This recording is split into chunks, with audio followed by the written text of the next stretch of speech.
Nous lisons dans l'évangile de Marc, au chapitre 7, les versets 24 à 30. Jésus, étant parti de là, s'en alla dans le territoire de Tyr et de Sidon. Il entra dans une maison, désirant que personne ne le sache. Mais il ne put rester caché, car une femme dont la fille était possédée d'un esprit impur entendit parler de lui et vint se jeter à ses pieds. Cette femme était grecque, syrophénicienne d'origine. Elle le pria de chasser le démon hors de sa fille. Jésus lui dit « Laisse d'abord les enfants se rassasier, car il n'est pas bien de prendre le pain des enfants et de le jeter aux petits chiens. » « Oui, Seigneur, lui répondit-elle, mais les petits chiens sous la table mangent les miettes des enfants. » Alors il lui dit « À cause de cette parole, va, le démon est sorti de ta fille. » Et quand elle rentra dans sa maison, elle trouva l'enfant couché sur le lit, le démon étant sorti. Nous avons un texte, une fois de plus, connu, mais une fois de plus, je dirais, surprenant, parce que Jésus, qui est quand même le modèle de la douceur, de l'amour, de l'attention, a une parole extrêmement dure, telle qu'on la lit. Alors certains commentaires disent « Oui, mais parce qu'elle ne faisait pas partie du peuple, donc il était dur. » Ça ne ressemble pas à Jésus quand même. Il s'adressait comme ça à quelqu'un qui est en souffrance, et tout simplement parce qu'il est fait par partie du peuple. Alors, il y a beaucoup de choses dans ce texte. Nous allons nous arrêter sur 2 points. Le premier, c'est la surprenante description de cette femme. On a une description qui est très ethnique. Verset 26, elle est grecque, syrophénicienne d'origine. Comme si c'était très important. On aurait très simplement dit, à la limite, elle n'était pas juive. Et dans Matthieu, c'est pareil, c'est insistant. Alors la première chose que l'on peut voir, en fait, c'est que, étant grecque, elle a une langue étrangère, le grec. Sa race, elle est phénicienne d'origine. Et sa province officielle, elle est de culture syrienne. Pourquoi ? Parce que syro-phénicienne, ça pourrait parler de 2 régions, une nord-africaine et une du Moyen-Orient, mais comme elle est du côté de Sidon et de Tyr, c'est le Moyen-Orient. Et là, on va rapidement regarder sur chacun des points qui a été donné, à savoir la Syrie. En Syrie, on a retrouvé plusieurs amulettes de bronze qui représentent un chien protégeant d'un démon ou du mauvais œil. C'est-à-dire qu'en Syrie, le chien avait une particularité, c'est qu'il protégeait des puissances démoniaques. Dans, je dirais, la culture superstitieuse de l'époque. Sur ces amulettes, on y trouve beaucoup d'insignes qui sont en rapport justement à ces puissances qui attaquent et ce chien qui protège.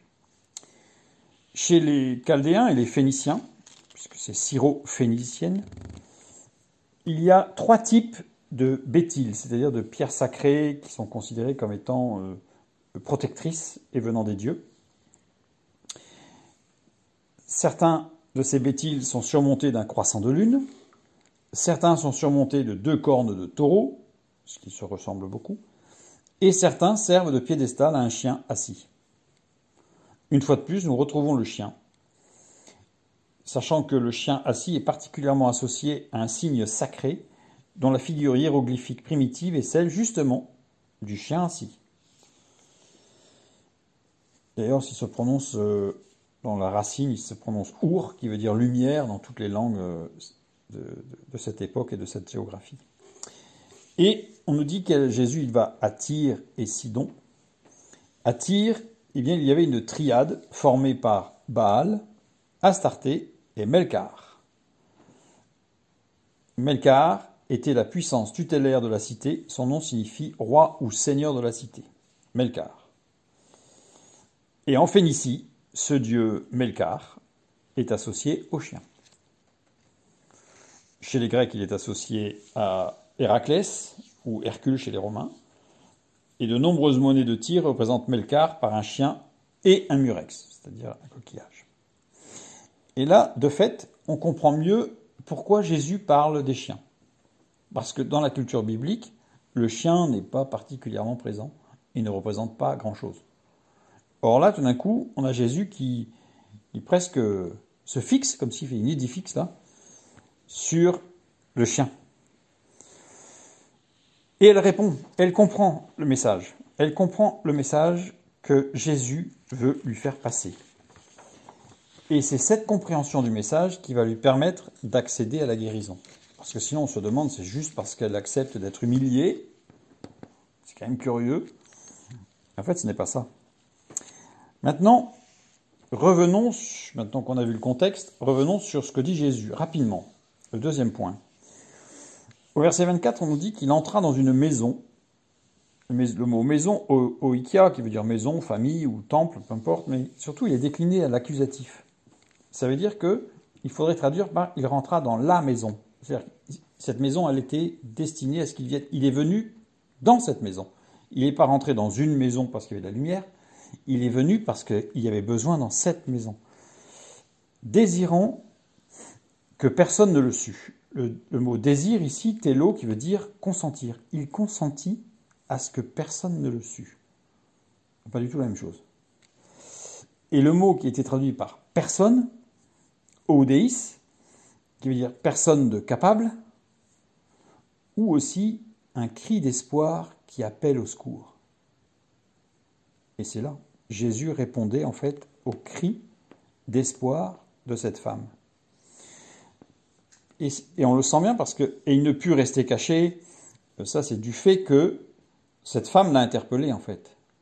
Mais l'objectif c'était pas qu'il voulait rester caché. L'objectif c'est qu'il voulait rester discret jusqu'au moment où cette femme allait lui demander. Il ne voulait pas s'imposer. Et elle lui demande. Elle lui demande parce qu'elle a une fille qui nous est dit qu'elle est possédée d'un esprit impur. Le terme qui est traduit par être possédé ici en grec, écho, veut dire avoir ou détenir ou considérer comme détenir. C'est-à-dire que ce verbe n'indique pas que c'était sûr. Ce verbe indique qu'il y avait potentiellement une puissance démoniaque. Et c'est important parce que ce verbe est différent d'un autre verbe qui est utilisé aussi dans le Nouveau Testament, daimonisomai, qui veut dire justement quelqu'un qui est habité par un démon. Et là, ce n'est pas le cas. Donc, en fait, la mère exprime son désarroi en disant qu'elle pense savoir que sa fille est possédée, mais qu'elle a peut-être tort, elle n'en est pas sûre. Elle ne l'affirme pas. Et pourquoi dit-elle cela ? Eh bien parce qu'un peu plus loin, il nous est dit que cette fille avait des réactions qui étaient particulières. Et on le voit dans Matthieu, chapitre 15, verset 22, tout particulièrement, quand il est dit « Et voici une femme cananéenne qui venait de ces contrées, lui cria, d'ailleurs, par rapport au cri d'espoir, on voit que ça correspond bien, « Aie pitié de moi, Seigneur, fils de David, ma fille est cruellement tourmentée par le démon. » Voilà, donc on voit qu'elle est tourmentée, qu'il se passe des choses qui sont terribles. D'ailleurs, je reviens sur Marc, elle est possédée d'un esprit impur, le terme esprit, pneuma, esprit, mais qui est différent d'un autre terme qui est très proche, évidemment, pneumazine, uniquement employé concernant les puissances démoniaques, pneumazine. Et là, ce n'est pas pneumazine. On le voit dans Luc 4, par exemple. Un esprit impur. Impur, akathartos, non purifié. Akathartos est un terme grec qui est utilisé par les écrivains et par les philosophes pour notamment décrire des comportements, des émotions ou des actions qui étaient considérées comme moralement inappropriées ou contraires à la philosophie de la vertu. C'est-à-dire en fait qui étaient complètement exubérantes et inappropriées. Et donc là on voit bien que cette jeune fille, elle a des réactions qui sont inappropriées. Donc on suppose qu'elle est possédée par un démon. Mais ce n'est pas sûr. Vous prenez quelqu'un qui fait des crises d'épilepsie, ça pourrait être considéré comme une puissance démoniaque alors que ce ne sont que des crises d'épilepsie. Enfin que. Ce sont des crises d'épilepsie, il n'y a rien de spirituel. Et donc, cette femme s'approche de Jésus. Et pourquoi elle s'approche de Jésus ? Parce qu'il nous est dit qu'elle avait entendu parler de lui, verset 25. Et en fait, on voit au travers de cette femme qu'elle a mis sa foi en action. Nous avons déjà vu que la foi, les trois axes. L'écoute, parler, agir. La femme a écouté et elle a prêté attention aux propos de Jésus. Elle en a tenu compte puisqu'elle a agi, elle s'est présentée conformément à ce qu'elle avait entendu. Et elle a parlé puisqu'elle a épanché son cœur devant Jésus. Donc elle a vu les 3 axes. Jésus a pu dire, quelle foi. Quelle foi. C'est ce qu'il va dire dans Matthieu, c'est ce que Matthieu va rapporter. Marc ne rapporte pas le terme foi, mais en tout cas, on voit toute son expression, l'expression de cette foi. Et du coup, cette femme, quand Jésus lui parle justement, on ne jette pas les miettes aux chiens, etc., c'est-à-dire que la guérison, il ne va pas falloir la considérer comme venant des dieux, de tes dieux là, qui te protègent. Et là, elle répond, oui, mais justement, dans sa réponse, on y voit que ce ne sont pas les chiens qui seront considérés comme étant la bénédiction, au contraire, elle les abandonne, elle les laisse au pied de la table, soumis, et le maître, c'est Jésus. Et là, Jésus peut lui dire, à cause de cette parole, puisque tu m'as reconnu comme le maître en fait, à cause de cette parole, la puissance démoniaque est sortie de ta fille. Et quand elle rentra dans sa maison, elle trouva l'enfant couché sur le lit, le démon étant sorti. Elle a manifesté la foi. Faisons de même.